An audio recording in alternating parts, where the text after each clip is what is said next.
سب سے پہلے میں نے اپنے استاد محترم ڈاکٹر نجیب جمال صاحب کا شکریہ ادا کرتا ہوں جن کی وسادت سے آج یہ موضوع یا تنقید کے جتنے بھی موضوعات میں نے آپ تک پہنچائے ہیں ان کی وسادت سے آج ان کی اس محبت کو میں سلام بھی پیش کرتا ہوں۔ معزز طلبہ طالبات، دوستوں ساتھیوں، امید کرتا ہوں کہ آپ سب خیریت سے ہوں گے اور دعا گو کہ خدائے قدوس ہمیشہ آپ سب کو صحت کی تندرستی اور عمر کی درازی عطا کرے۔ تو آج آپ لوگوں کے سوالات کی روشنی میں ہم تنقیدی میدان میں قدمہ کا دور اس کو دیکھیں گے، اس کا محدود طور پر جائزہ لیں گے اور دیکھیں گے مگر بھی جو تنقید کا باقاعدہ جو ارتقا ہے وہ کہاں سے ہوتا ہے اور اس کا جو بنیادی نقادوں کا خیال وہ کیا تھا۔ آج ان ساری چیزوں کو ہم مختصر طور پر اپنے اس ویڈیو لیکچر میں جاننے کی کوشش وہ بھی کریں گے۔ تو سب سے پہلے میں نے اپنے استاد محترم ڈاکٹر نجیب جمال صاحب کا شکریہ ادا کرتا ہوں جن کی وسادت سے آج یہ موضوع یا تنقید کے جتنے بھی موضوعات میں نے آپ تک پہنچائے ہیں ان کی وسادت سے آج ان کی اس محبت کو میں سلام بھی پیش کرتا ہوں۔ یہ بات تو واضح ہے کہ استاد کے بغیر کچھ بھی نہیں ہو سکتا، جتنا مرضی شاگرد بڑا ہو جائے لیکن استاد استاد ہی ہوتا ہے اور شاگرد شاگرد ہی ہوتا ہے۔ اسی بات کو ملحوظ خاطر رکھتے ہوئے جتنی بھی میری علمی سرگرمی میں اپنے استادوں کو ہمیشہ سلام پیش کرتا ہوں، آداب پیش کرتا ہوں، جن کی محبت اور وسادت کے ذریعے آج کو تھوڑا بہت بولنے کے قابل ہوں، لکھنے کے قابل ہوں، آج ان کی وسادت سے بھی ہوں۔ ناظرین گرامی، جانتے ہیں کہ مگر جو ہے وہ تنقید کا باقاعدہ گڑھ سمجھا جاتا ہے، یعنی دیگر علوم کی طرح تنقید کی باقاعدہ جو ابتدا ہے وہ یونان سے ہمیں ملتی ہے، یعنی یونان کی سرزمین کو تنقید کی جو مرکز یا اس کے آغاز و ارتقاء کے حوالے سے تاریخ میں ایک معتبر سمجھا جاتا بھی ہے۔ بوتیکا جو ارسطو کی لکھی ہوئی تھی وہ بھی فن تنقید کا جو بنیادی اور پہلا ماخذ سمجھا جاتا ہے وہ بھی اسی سرزمین سے تعلق رکھتی دکھائی دیتی ہے۔ تاریخ کے اوراق اٹھائے تو ہمیں ارسطو کی جو بوتیکا ہے، یونانیوں کا فن جو تنقید ہے، آہستہ آہستہ جو یہاں تک پہنچا وہ ان کی وسادت سے ہی ہے۔ تو یہ بات تو کلیئر ہو چکی کہ جو مغربی تنقید میں جو تنقیدی جو گڑھ ہے اس کا جو باقاعدہ ارتقاء ہے، جو قدمہ کا دور ہے، وہ باقاعدہ طور پر ہمیں یونان کی سرزمین سے ملتا معلوم ہوتا ہے۔ ہومر بھی جو دنیا کا پہلا شاعر معلوم ہوتا ہے، تاریخ اس کو تصور بھی کرتی ہے، اعلیٰ شاعرانہ قوتوں کے ساتھ گہرے تنقیدی شعور کا وہ احساس دلاتے ہیں۔ اس بات کو اگر دیکھیں تو ہمارے پاس بنیادی نقطہ نظر ایک چیز واضح ہوا کہ جو یونان ہے یہ مرکز تھا اور بنیادی گڑھ تھا اور آغاز و ارتقاء تنقید کا وہاں سے ہی ہوتا ہے۔ اب ان کے مختصر طور پر جائزہ لیں گے کہ کن کن نقادوں نے اس دور کے حوالے سے اپنی رائے پیش کی تھی اور ان کا بنیادی نقطہ نظر یا فلسفہ وہ کیا تھا جو قدمہ کے دور کے حوالے سے ہماری آج کتابوں کا حصہ بھی ہے اور جن کی وسادت سے یہ جو مقام و مرتبہ تنقید کا آج ہمارے پاس ہے وہ ہم تک پہنچا ہے۔ اگر ہیومر کی بات کریں تو ہمارے پاس یہ 9ویں سے 12ویں صدی قبل مسیح یہ ہمارے پاس آتا ہے۔ تنقید کے میدان میں دیکھیں تو اس کا جو بنیادی فلسفہ تھا، قدمہ کے دور کی بات ہے تو ہیومر ہمارے پاس شاعری کا مقصد ایک لے کے آتا ہے۔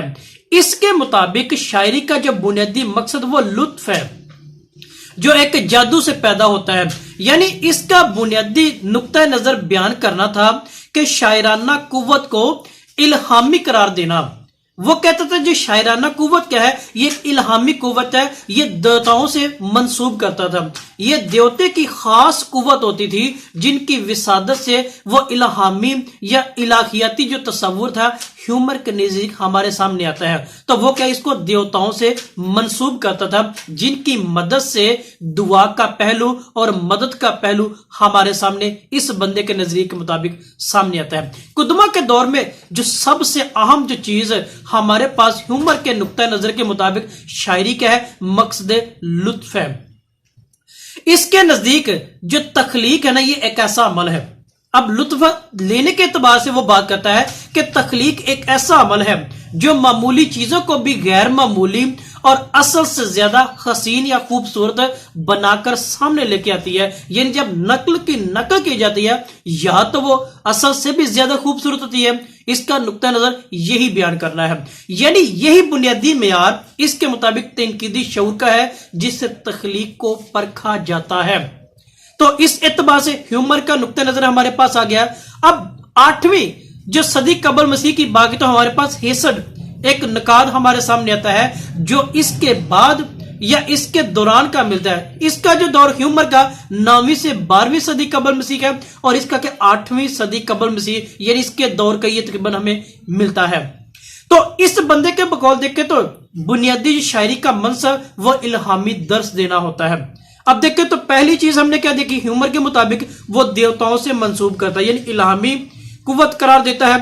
ہیسڈ کے بقول جو 8ویں صدی قبل مسیح ہے اس نے بھی شاعری کا منصب کیا ہے وہ الہامی درس کے طور پر ہمارے سامنے آتا ہے. تو قدمہ کے دور میں 2 بنیادی شخصیات ہمارے سامنے یہ آتی ہے.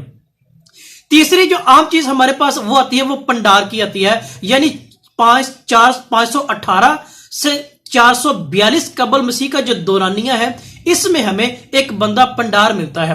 اس کے مطابق فطری شاعرانہ جوہر کو اہمیت دینا ہوتا ہے. تو وہ کہتا ہے کہ جو شاعری ہے نا یہ فطرتی چیز ہے جو جوہر کو اس کے ہنر کو اہمیت دے کر آگے بڑھاتی ہے. تو اس کے مطابق اس چیز کی تصدیق کریں تو ہمارے پاس آتی ہے یہ تکنیک پر زیادہ زور دیتا تھا یعنی جوہر پر تکنیک پر زیادہ زور دیتا تو اس سے ہٹ کر وہ اختصار پر زیادہ زور دیتا تھا یعنی مختصر طور پر کی جائے کم لفظوں کے اندر ایک نئی دنیا بسائی جائے. اس کے مطابق ہمارے سامنے یہ نظریہ آتا ہے جو شاعری کے مطابق فطرتی نظریات اور الہامی نظریات کے بارے میں جو ہم نے پیچھے جانا اس کا بنیادی نقطہ نظر کیا تھا, تکنیک پر زور دینا, اختصار پر گفتگو کرنا اور اختصار کے نقطہ نظر کے مطابق اس کی روشنی میں کیا ہے ایک نئی دنیا آباد کرنا. یہ اس بندے کی جو فلسفے میں ہمارے سامنے نظر آتا ہے جو کہ قدمہ کے دور کا تیسرا اور اہم ہمارے تھا.